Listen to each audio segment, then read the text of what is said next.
Oui, en épilogue, donc, Joseph Laure me passe une citation de Jacotet: « Le problème pour notre esprit serait moins d'entasser des rochers, de bâtir des temples, que d'ouvrir des passages dans les murs. » Et en pensant à cette voyage d'une langue à l'autre, en voyant associer deux noms d'immenses traducteurs, Jacotet et Bernard Hoepfner, que j'ai eu la chance de connaître, j'ai essayé de me dire, dans les titres d'Hoepfner, lesquels pourraient convenir à Jacotet. Alors, Anatomie de la mélancolie, la traduction de Burton, c'est sûr. C'est sûr. Hoepfner avait traduit magnifiquement Sir Philip Sidney, la défense de la poésie, c'est sûr. Hoepfner avait écrit un livre à la fin de sa vie, qui était un livre un peu drôlatique, qui s'appelait Portrait du traducteur en escroc. C'est sûr que non. Hoepfner n'aurait jamais, Philippe Jacotet n'aurait jamais accepté cela. Et je pense qu'il aurait aimé le ton, évidemment, joueur de Hoepfner, mais il ne se le serait pas appliqué. Plutôt portrait du traducteur en funambule. Et puisque tu as cité Trunas, je pense que ça serait bien aussi, par rapport à Dieu le Fit, d'en lire un petit passage. Et vous allez voir que dans ce petit passage, Jacotet fait ce qu'il fait toujours, c'est que au moment où il va tomber dans la tristesse ou dans le désarroi, pour équilibrer sa barre, il prend un poème d'un autre. Et donc il raconte cet épisode, c'est que, invité par Marie, la fille d'André Dubouché, en avril, le 20 avril, dit-il, à dire quelques mots à l'enterrement d'André Dubouché, il lui envoie ce texte qu'il compte prononcer. Voilà ce qu'il dit, et vous verrez que vous n'êtes pas absent de ce texte. Dans la dernière lettre reçue d'André Dubouché, datée du 31 mars, ces mots, arrivés à Truinaz dans une merveilleuse tempête de neige. Alors, me sont revenus ces vers de Hölderlin. C'est extraordinaire. Et la neige, comme des muguets de mai, qui signifie noblesse d'âme, où qu'elle soit, brille avec le vert des prairies au flanc des Alpes, là-bas où s'en va sur la haute route, parlant de cette croix au bord du chemin planté, en souvenir des morts, un voyageur avec l'autre. Mais qu'est-ce donc? Et il poursuit. Noblesse d'âme, mot devenu presque imprononçable, c'est pourtant ce que nous avons tous aimé, admiré chez Dubouché, comme sa fougue préservée jusqu'au dernier jour, malgré ce qu'il a dû endurer, et cette vaillance, elle aussi, gardée jusqu'au bout, et que je lui ai toujours enviée. Aussi bien, chaque fois que nous revenions de Truinas, Anne-Marie, que vous avez vue, et moi, nous nous sentions revigorés, retrempés, et si c'était encore de jour, il y avait à droite de la route du retour.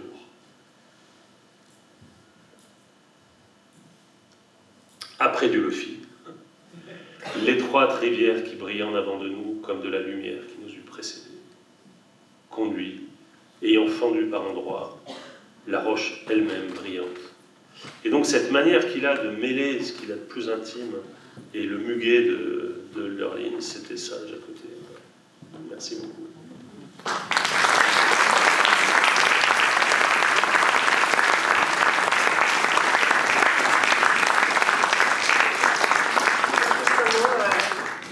Qui va dans le même sens. Il y avait Jacques Dupin à l'enterrement d'André Dubouché, le poète Jacques Dupin, qui peut-être vous dit quelque chose. Poète français, ils étaient au même événement. Il est d'ailleurs mentionné dans Trunas, et il a écrit il écrit quelques lettres à Philippe Jacotet. Il admirait énormément l'œuvre de Philippe Jacotet, ce qui est rare entre contemporains, parfois, la concurrence étant plus forte que l'admiration. Et il a dit, ça conclut bien ce que tu as dit, que son livre sur la Grèce et l'Égypte, qui s'appelle Cristal et fumée, que c'est un titre qui est un autoportrait. Je trouve que c'est assez beau. Philippe Jacotet, c'est à la fois cristal et fumée. C'est une lettre qui le dit. Il dit un titre qui est un autoportrait, une lumière qui est la vôtre et la merveilleuse liberté de votre écriture que je jalouse, qui n'est pas à ma portée. Vous êtes et serez toujours près de moi, cristal et fumée, une ligne de conduite, un modèle de transparence et de justesse, et le contrepoint de la clarté. Vous vous déplacez sur la crête. C'est assez beau. Hein? Merci Jacques Dupin. Voilà.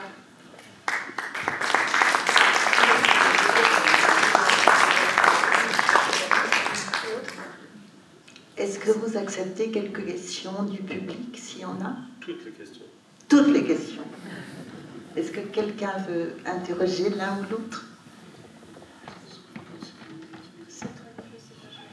Moi, je vais poser une petite question quand même. Dans le documentaire, on voit Philippe Jacotet jeune, qui parle des peintres et des poètes en disant que c'est au moment où la température interne est assez haute pour qu'une ébullition se produise qu'on commence à écrire ou à peindre. Et donc, à ce moment-là, quand il dit ça, il est loin de la modération dont vous avez parlé à la fin. Est-ce qu'il aurait appris à trouver une autre température de création, c'est-à-dire peut-être à faire la cuisine autrement? Et voilà. Ça me fait penser à un ami peintre qui me disait asiatique, qui me disait que pour faire le thé, c'était mieux de ne pas atteindre la température d'ébullition. Voilà, c'était meilleur, et que lui, il reprenait ça dans ses pratiques créatives. Voilà. Fin de la question. Non, merci beaucoup pour cette question. Elle prolonge en la ramifiant la remarque qu'avait faite Joseph Flore, c'est-à-dire l'expression, pour Jacotet, c'est une opération dans laquelle il ne s'agit pas du tout d'écraser ce qu'il y a de plus vif, de plus brûlant en nous, mais il s'agit de pouvoir le communiquer au lecteur pour que le lecteur puisse s'en emparer.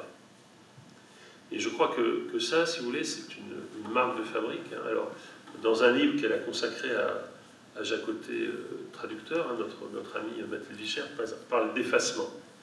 Je ne sais pas si c'est le terme que j'emploierais pour Jacotet, poète. C'est pas un poète qui s'efface, mais c'est un poète qui cherche une musique qui va transformer l'incandescence, les 90 degrés avant l'ébullition, ou je sais pas quoi, il va le transformer en une matière communicable. Et il y a une manière d'ailleurs de le vérifier, c'est de voir les musiciens qu'il aime. Les musiciens qu'il aime, c'est souvent des musiciens de l'adagio, ou des musiciens cristallins, ou des musiciens d'une espèce de ligne pure qui, justement, retiennent l'émotion de manière telle que quand elle vous arrive, elle explose, elle déflagre. Et en fait, Jacotet est un poète extrêmement émouvant, mais extrêmement émouvant. Et cette émotion,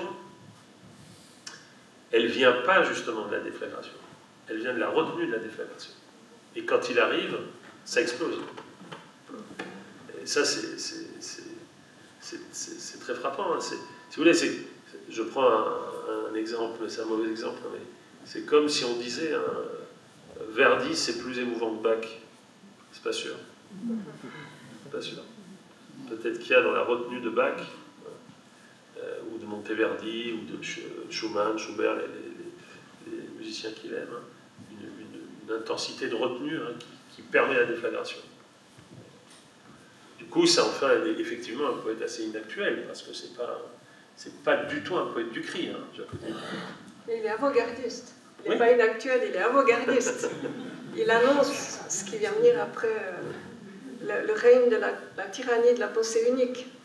À propos d'effacement, ça c'est très bien que tu le dises, ça c'est la légende éculée de Philippe Jacotet qui a été véhiculée malheureusement par un vers qu'il a beaucoup regretté lui-même, dans l'ignorant, l'effacement soit ma façon de resplendir. C'est beau, mais c'est assez prétentieux. Hein. Il faut avoir pas mal d'ego pour dire que l'effacement soit ma façon de resplendir. Il le savait, il avait de l'humour, il m'a dit j'aurais jamais dû écrire ça. Et ça a été repris sans arrêt. Jean-Michel Maupoy, qui est un des très bons commentateurs, pédagogues de la poésie et du lyrisme en France, parle toujours du poète de l'effacement. Alors je dirais non, non franchement pas, mais je dirais, pour aller dans l'idée qui est la sienne sans doute, poète du scrupule, poète du souci, du scrupule, mais pas de l'effacement. Mais c'est vrai qu'au lieu d'affirmer les choses comme Char ose le faire, une sorte de poète, prophète, mage sur un piédestal, Philippe Jacotet, il est dans la précaution, dans le scrupule. Il y a une sorte d'éthique morale, toujours en travail, mais qui... Hein, voilà. Je suis tout à fait d'accord avec ce que tu dis. Et d'ailleurs, dans le film, il y a un passage, je crois que c'est dans celui-ci, hein, où il parle de Char, et l'intervieweur croit lui faire un compliment, et d'une certaine manière c'en est un, en le rapprochant de Char. Et il dit, oulala, moi je vois surtout ce qui nous sépare, hein, c'est que Char, hein, c'est un poète aigle, hein, qui surplombe le monde, hein, et qui fond en une seule prise, hein, et qui ressort un vers magnifique, évidemment, la vérité, la blessure, le rapprocher du soleil, bon, etc., des vers fracassants. Il dit, non, non, moi, en fait, je pars d'en bas. Je pars d'en bas. Parole d'en bas, d'ailleurs, c'est un titre de ces paroles d'en bas. Et donc, à mon avis, à ce titre aussi, c'est un poète d'avant-garde, c'est-à-dire qu'il a la conscience, hein, que le monde dans lequel on fraye, hein, on avance, on tâtonne, on tombe, etc., c'est le lieu d'où doit partir la parole. Alors, évidemment, il regarde vers le ciel, hein, il le dit d'ailleurs, mais il regarde vers le ciel d'en bas. Et d'ailleurs, c'est la manière dont il lit Baudelaire aussi, hein, il lit Baudelaire comme ça. Quand on a fait un prospectus publicitaire pour la Pléiade, le directeur de la Pléiade m'a demandé de donner des idées. Moi, je ne savais pas très bien, on a dialogué. Et finalement, en dialoguant, il a décidé de mettre un poète sans piédestal. Sans piédestal, qui parle d'en bas. Parce que le balbutiement, l'hésitation, la maladresse, moi je l'ai découvert, j'avais 18 ans. Hein. C'est difficile de balader à Truinas avec son piédestal. On tombe. Et c'était un poète, pour moi, qui parlait pieds nus. On n'avait jamais vu ça. On connaissait les merveilleuses envolées de certains poètes, Aragon, c'était énorme, mais c'était grandiose. Et puis il y avait un sens de la langue française qui était gigantesque. Chez Philippe Jacotet, c'était beaucoup plus prudent, mais affirmé. Je dirais qu'il a vraiment l'audace de la prudence. Et la maladresse n'est pas un handicap, c'est une forme d'héroïsme, de l'affirmer et d'avancer comme ça. Son œuvre en témoigne, elle est extrêmement lue aujourd'hui. Oui, elle a une réception grandissante. C'est un des poètes de langue française les plus traduits au monde. Traduit en coréen, en chinois, en géorgien, dans toutes les langues de l'Est, en hébreu, en Italie, bien sûr, en anglais maintenant, aux États-Unis, en allemand, tout. En espagnol, en partie. Il est en chinois, en japonais, c'est incroyable. En vietnamien, il a une aura immense. Je pense que c'est un auteur avant-gardiste, en fait. Ouais. Je ne suis pas un spécialiste du tout de la poésie et j'essaie parfois du mal à rentrer dans certaines poésies. Mais Jacotet m'a fait aimer la poésie. Et par rapport à ce que vous avez dit, justement, je crois qu'il parle à tout le monde et aux gens qui ne sont pas spécialistes de la poésie. Et il permet d'aller... On se reconnaît, je dirais, dans Jacotet. Toute personne qui lit Jacotet trouve quelque chose qui lui correspond.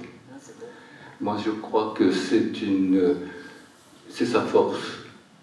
Et, comme vous disiez, il est sans piédestal. Moi, j'habite la région et je l'ai croisé souvent à Grignan. À la fin de sa vie, évidemment, il est tout menu, il marchait doucement, mais on a l'impression dans sa poésie que c'est ça aussi. Il y va à petits pas, comme vous avez dit, je crois, à un moment. et il donne cette force aux mots et à l'émotion lorsqu'on le lit. Un petit peu comme la musique peut créer la même sensation ou un tableau. Il aimait beaucoup la peinture et il en a parlé beaucoup aussi de la même façon. Et moi, en tout cas, dans la poésie, où j'ai du mal des fois de lire certains, de les comprendre, de voir cette accumulation de mots qui, des fois, je vais parler que pour moi, me dérange. Lui, il a cette simplicité. Il est très proche de la prose d'ailleurs. Même dans sa poésie, on a l'impression qu'il raconte quelque chose. La prose et la poésie sont très, très mélangées chez Philippe Jacotet. C'est une poésie narrative. C'est drôle, ce que vous dites rejoint tout à fait ce qu'un étudiant très jeune m'avait dit à la librairie Kléber à Strasbourg. On avait fêté la Pléiade, la sortie de la Pléiade en 2014. Il était venu à la fin de ma présentation, puis il m'avait dit « Moi, j'aime cette œuvre ». Donc, il avait 24 ans. Parce que c'est la seule qui laisse une si grande place au lecteur. J'avais trouvé assez beau comme remarque. C'est un peu ce que vous dites au fond. On a de la place pour respirer, pour penser, pour exister dans l'œuvre. C'est pas fermé et puis on vous met une dalle bien très belle sur les pieds. C'est plutôt un discours ouvert, mais il est ouvert grâce à la traduction, justement aussi, parce que lui-même est ouvert à l'autre. Et lui-même travaille avec l'autre. Alors, quand l'œuvre est finie, c'est nous qui continuons le mouvement.